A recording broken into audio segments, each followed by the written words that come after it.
About the Kodály Solo Cello Sonata, we're programming it in this concert. I learned the sonata, I think I was like 11 or 12 years old, and my teacher thought it would look really cute if some kid was playing. I played it for Starker and you know, all the soloists that came to play with the Atlanta Symphony at the time when I was living there, when I was in middle school. And I played it quite a bit. I played it for like maybe 2 or 3 years, but like a lot. And then I decided that that was enough. And I mean, I know we often talk about doing the violin and cello sonata. The duo, right? The duo. Sorry. Yes. Do you think that the language of the solo sonata being so early is similar, evolutionary? I mean, your work ethic is legendary, so who would know better, right? Compared to the duo. I think that the duo and the sonata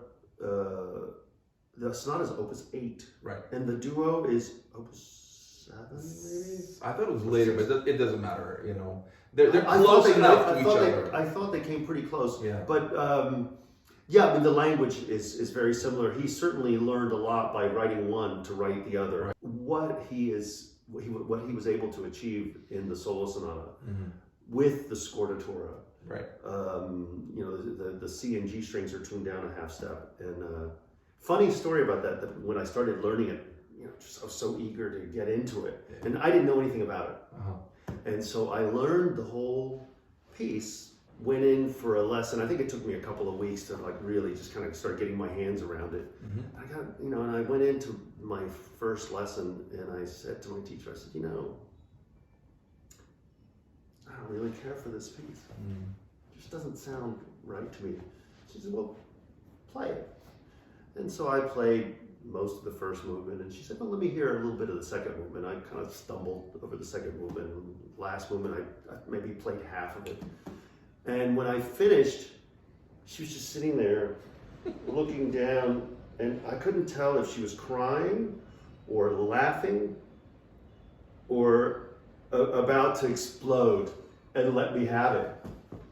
Well, she was laughing because I learned the entire piece, not completely, but I learned the entire piece with the cello tuned regularly.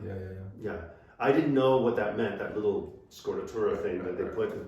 And so, of course, the piece was like all half a step off. Everything that I played on the A and D was what it was supposed to be. Everything that I played on the C and G was up a half step. So it's just, and as a result of that, I can actually practice that piece with the cello tuned regular. Then just retune and play it again, and it sounds fine. Kind of a stupid story, but I was a stupid kid, and I learned it. Listen, I think these crazy experiences make us into the players we are today. So.